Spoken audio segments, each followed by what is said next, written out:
Yahweh, Yahweh, Achad, Shemai, Yasharallah, Yahweh, Allahayanawa, Yahweh, Achad, Shemai, Yasharallah, Yahweh, Allahayanawa, Yahweh, Achad, Barakatah Yahweh, Barakatah Yahweh Shai, Barakatah Yahweh, Barakatah Yahweh Shai, Barakatah Yahweh, Barakatah Yahweh Shai, Bahasur Hakadash. I want to give double honors to our apostles, great millstar Ruel, as well as peace and blessings of the world to the house of David the elect, unto high spirit and lawyer. Today I want to go into something that was on my spirit. One of the lessons that was on my spirit. And it's basically Jake influenced everything, man. Jake makes everything a thing. So I was meditating on, the way we eat in America. Jake likes soul food, they call soul food, which is really slave food, all right? Which is really death food, prison food, all right? But Jake made everything a thing, and I noticed an attribute of Jake is that they could take scarcity and create greatness. They could take scarcity and they could take that thing that they created from scarcity, all right? They can take that thing that they created from scarcity and make something a thing. They can make a thing. They can make it great, all right? You understand what I'm saying? So when it comes to soul food, it's not that it's actually soul food. This is food put together by soulful people, all right? So when it comes to the hog intestines, the collard greens, and things you would call soul food, all right, fried chicken, this and all these different things, it's not that it's soul food. It is something that was put together by soulful people. And anything that we put our hands on, because Jake is a highly innovative people. Jake is very ingenuitive. Jake is very creative. And it's not that the thing it's not that the thing that we did was great. It was just that this would happen when you put great people in any circumstance. All right.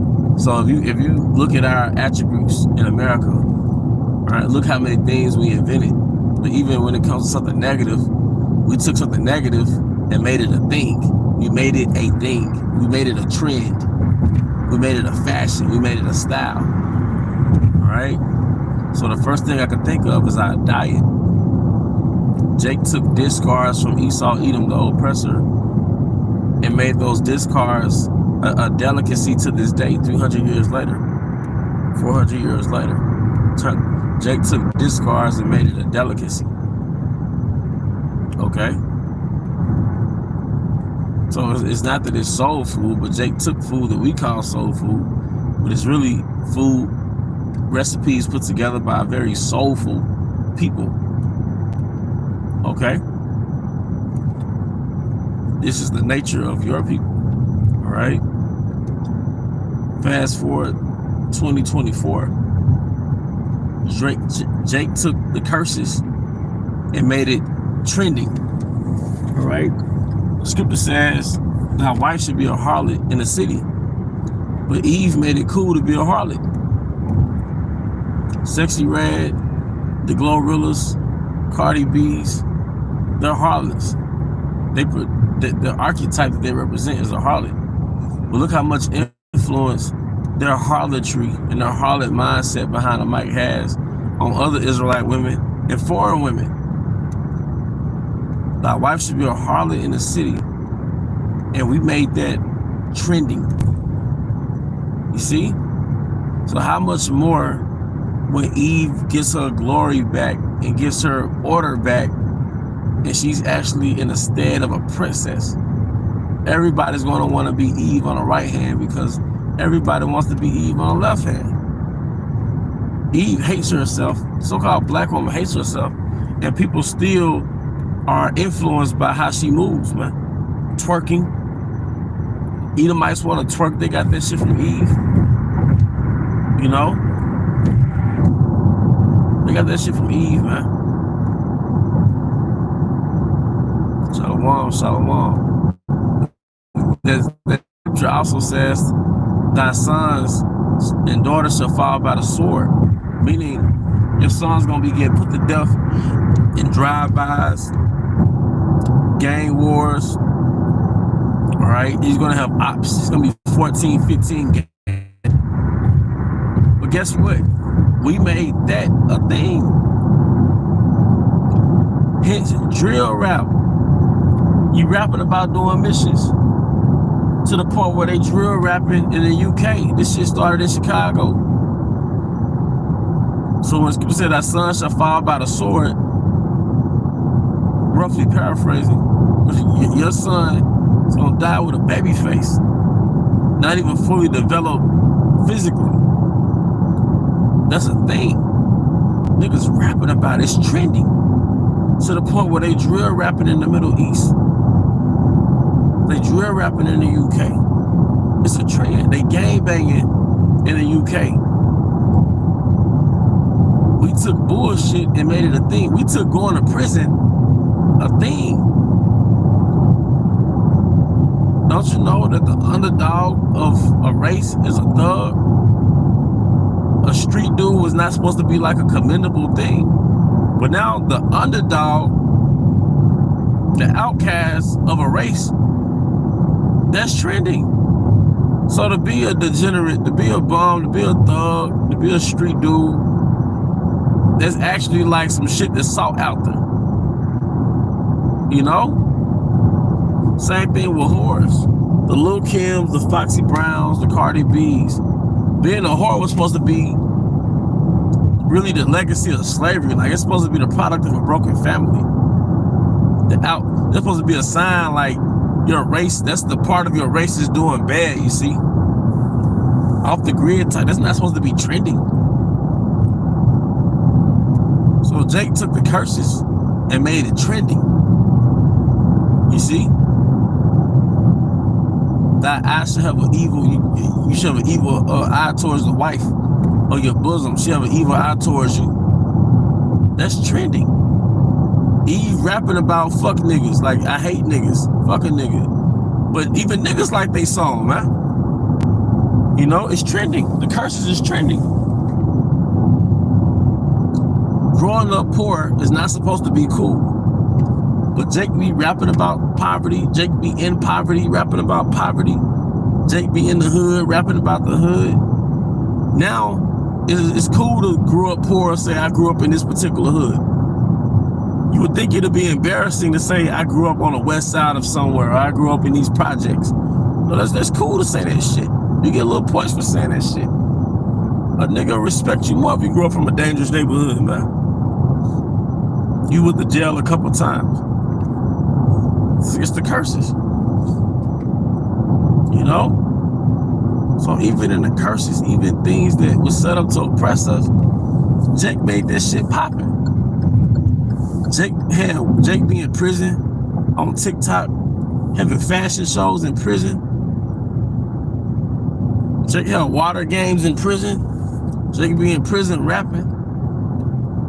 The highest respected nigga in our race is a street nigga, a jail nigga, man. I mean, some of it Esau has his engineering within the culture, but Jake just makes everything trending, man. I didn't even know that back in the 50s, because I saw the movie about Elvis Presley, the biopic, and Elvis Presley dressing style, Shalom, Shalom, Elder. Elvis Presley's dressing style, which he was a Jake, it came from Jake's out on Beale Street. So in Memphis, Tennessee, you have a street called Beale Street. So it was like a whole style back in the 50s, the way Jake dressed. And that's how B.B. King dressed back in the 50s. That was a whole style, man. You see? But Jake took do-rags. I'm just going over certain things. Like Jake took do-rags in the early 2000s and made it cool. Like Jake could have his braids, right? And he have a do-rag on his head, but it won't be tied up. You know, Jake had a tall tee in a do-rag, but the do-rag won't even be tied up, it'll just be sitting on his head, loose. Like, do you know what a do-rag is for? You know? Don't you know that tennis shoes were like the first shoes that was made particularly for sport, tennis? Jordans were made specifically for playing basketball on the court. Jake made that shit some trending shit to where you wearing Jordans everywhere. Grocery shopping, drive-bys, going to school, going over this little chick house, you wearing Jordans. That was made specifically for the basketball court. Jake made it a thing. A fitted cap, I believe, was worn like for baseball players.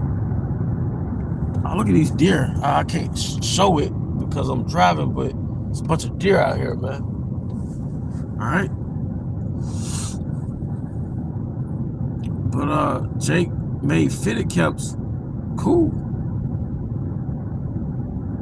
You have to remember, a cap was made to block the sun. A cap was made to block the sun. The part that covers your head, that's the visor. Like if you wear a visor, it's called a sun visor. It's supposed to block the sun. Jake wore that cap all type of ways, man. It ain't got nothing to do with the sun. It ain't got nothing to do with the sun when Jake wore a cap. You have to remember, man, we got deep influence, man. We got influence in captivity. We're honored in captivity. In the sense that, yes, we're hated and there's systems to oppress us, but even in oppression, we made that shit cool. You know?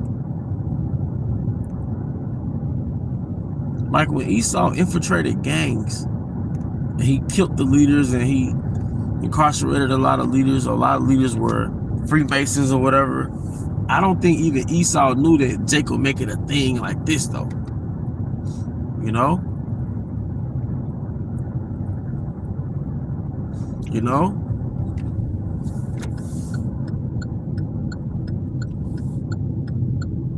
You see? You gotta remember, man, Jake made a nigga being cool. Eve made a whore. Eve made ratchet cool. Sexy Red made ratchet low class cool. You see? So even in the curses we have influence, how much more when we're glorified? You know, I was just thinking about this yesterday while at work. You know? Jake just cool. Like that's a nature of Jake. Jake just got it, man. You know?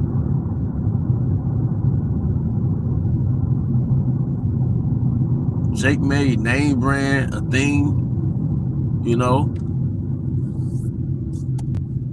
Certain hairstyles and shit to the point where heathen from other nations would imitate. They'll, you know, put things in their hair to give their hair a woolly texture just so they can have a hairstyle closer to Jake. And a lot of them could be Israelite foreigners, but it's the point, man. Jake has influence, man. If we're not significant, why do people from the other side of the globe, the other side of the world, imitate our culture? You know? Jake will take a song that an Edomite wrote, and they'll take that song and they'll turn it into their song. Some of those songs that Whitney Houston sang, they were already written by Edomites. Or to my knowledge, they were Edomites. And I was like, I didn't know somebody else wrote that song before Whitney. Whitney will take that song and, oh my gosh. Whitney was that woman, man. You know?